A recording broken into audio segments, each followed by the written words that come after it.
Your life as every rank of a North Korean defector. You're chest deep in freezing water. The current is faster than you expected. The river is the Tumen, and it is the border between North Korea and China. On one bank, 2 soldiers with rifles are pacing the rocks. They are looking for people exactly like you. On the other bank, a Chinese border patrol jeep idles with its headlights off. They are also looking for people exactly like you. Behind you is a country you were born to never leave. Ahead of you is a country that will sell you back if they find you first. The water is so cold your legs have stopped feeling like legs. You can't go back. You can't stay still. You can barely move forward. But to understand how you ended up here in this river at this hour with 23 years of fear pressing against your back, you have to start at level 1. Level 1, the loyal citizen. You're 7 years old. You stand in a row of children in matching uniforms. You bow toward the bronze statue at the front of the school. You sing a song about the leader. You don't know any other songs. There are no other songs to learn. Your father works at a factory that hasn't run in years. Your mother trades cabbage for rice on a corner the police pretend not to see. Your portion of food is a bowl of corn the texture of sand. You eat it without complaining. Complaining is a crime. So is whistling a foreign tune. So is folding a newspaper with the leader's face on it. So is asking too many questions about the cousin who disappeared last winter. You go to bed under a portrait of 2 men who have been watching you since the day you were born. The portraits have to be cleaned every morning with a special cloth. The cloth cannot be used for anything else. Inspectors come once a month to check that the portraits are straight. If they are crooked, your family is reported. If they are dusty, your family is reported. You do not own these portraits. The portraits own you. There is no internet. There is no foreign radio. There is one TV channel and it only plays the leader. You believe everything you are told because there is nothing else to believe. You are happy. At least you think you are. You don't have a word for anything else. Level 2, the doubter. You're 16. A friend pulls you behind a closed shop and presses something into your palm. A USB drive. Black plastic, no markings. He tells you to watch it alone. Tell no one. Burn it after. That night, you plug it into a small Chinese-made player your uncle smuggled in years ago. The screen flickers. It's a South Korean drama. A man and a woman walking down a clean street. Cars you've never seen before. A grocery store with shelves that aren't empty. The woman is laughing. People in your country don't laugh like that. They smile. They never laugh out loud in public. You watch for 40 minutes without breathing. You watch the same 40 minutes 3 more times. Something inside you breaks. Not loudly. Just a small, quiet snap, like a thread giving way. You start to notice things you used to walk past. The fence around your school. You used to think it was to keep bad people out. Now you wonder if it was to keep you in. You start asking small questions in your head. You never speak them out loud. Speaking them out loud is how you disappear. But the questions don't stop. Once you start asking, you cannot stop asking. This is the first crime nobody can punish you for. Yet. Level 3, the black market earner. You're 19. You have a plan now, but plans cost money, and you have none. So you start trading at the Jangmadang. The Jangmadang is a market the government pretends doesn't exist. You sell DVDs smuggled from China. You sell rice cakes wrapped in old newspaper. You sell single cigarettes for the price of half a meal. The police walk through the market every Tuesday. You pay them in produce so they keep walking. The going rate is 2 cabbages per officer. Everyone you make goes into a hole in the floor under your bed. Not a bank. Banks belong to the state. Not a wall. Walls belong to inspectors. A hole, covered by a broken floorboard, covered by a rug, covered by a chair that creaks if anyone sits in it. You are no longer a loyal citizen. You are a criminal. The state hasn't changed. You have. You are saving for a number you've heard whispered. $8,000. That is the price a broker charges to move a person from your country to South Korea. You have $160. You will need 3 more years. You think you have 3 years. You don't. A neighbor reports your father for missing a political meeting. He is taken away on a Thursday. You never see him again. You move up your timeline. You leave in 2 weeks. Level 4, the border negotiator.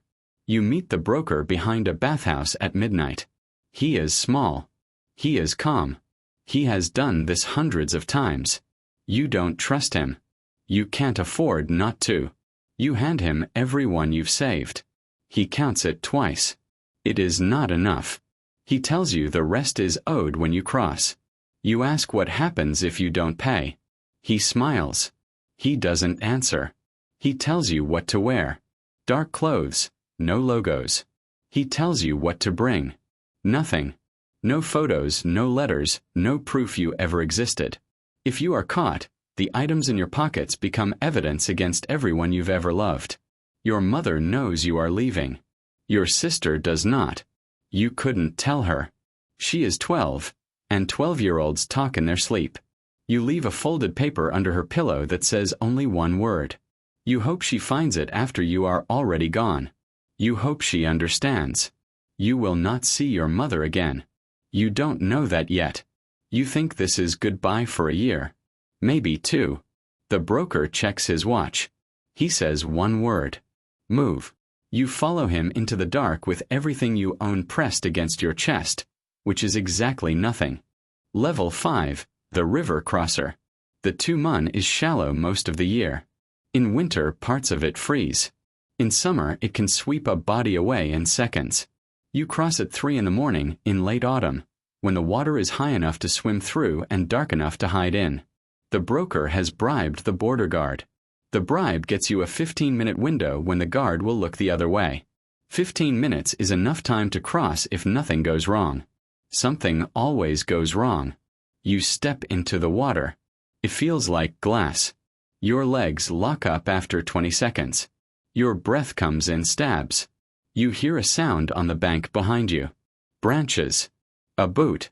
You don't turn around. You don't turn around because turning around adds 3 seconds, and 3 seconds is the difference between making it and not making it. Halfway across, the current is stronger than the broker said. Your feet leave the bottom. You start to drift. You grab a rock. You pull yourself forward. You are crawling now. Hands, knees, elbows, mud.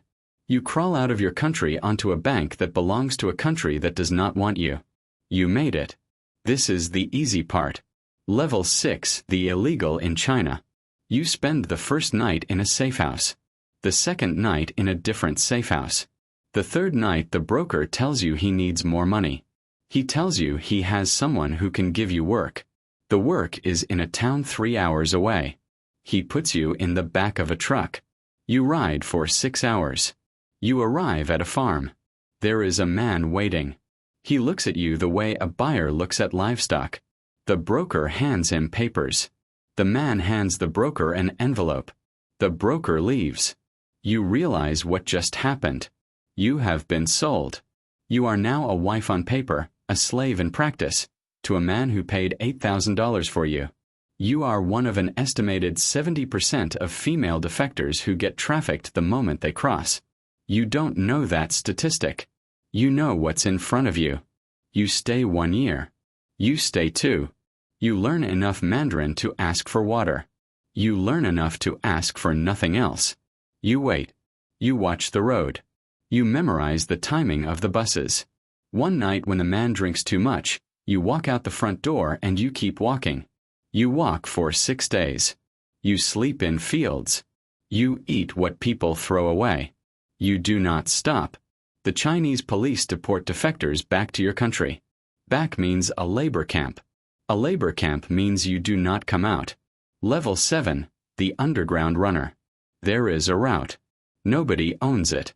Everybody uses it. It is called the Underground Railroad and it runs 3,000 miles south through China, across Laos, across the Mekong, into Thailand. You travel by bus, by car, by foot. You travel with strangers who become family in 8 days and disappear on the 9th.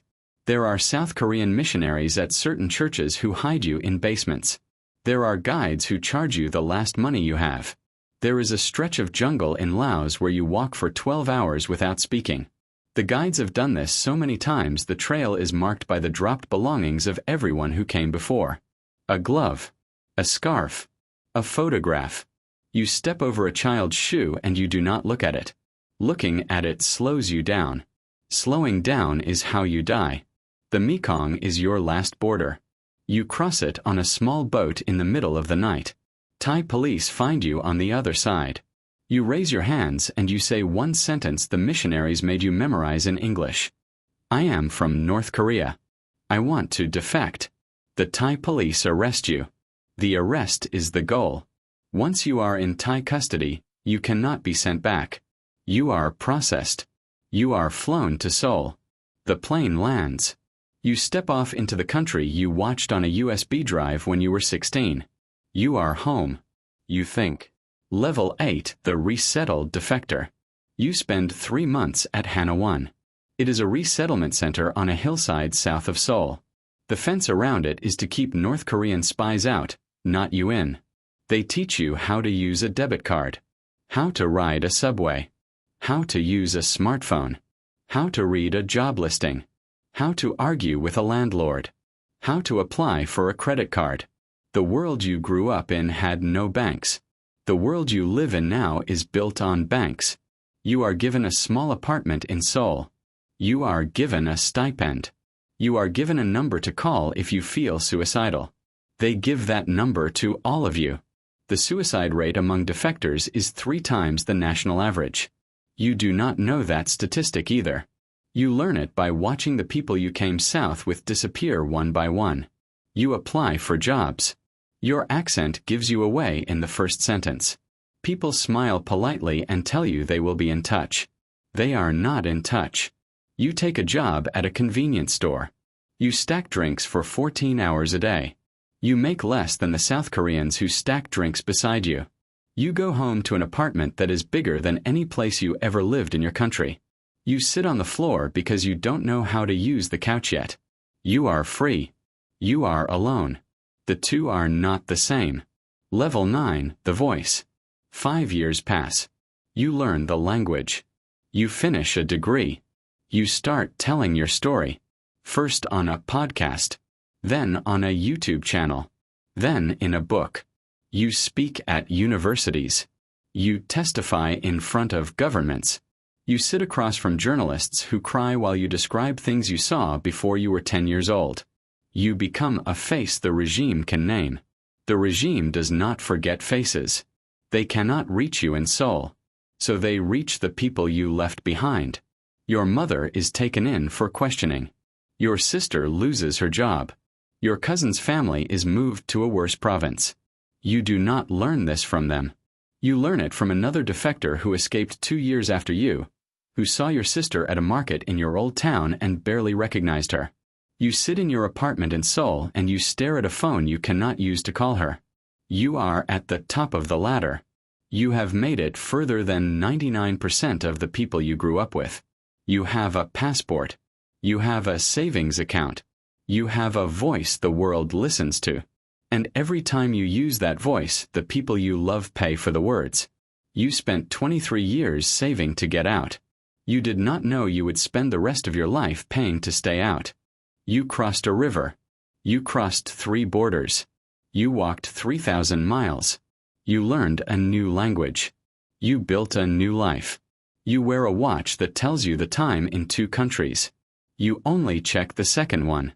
You think about your sister every day. You wonder if she got the note under her pillow. You wonder if she understood. You wonder if she's alive. The country you escaped is the smallest country in the world now. It fits inside your chest. It travels with you. It will not leave. You got out. You are still inside.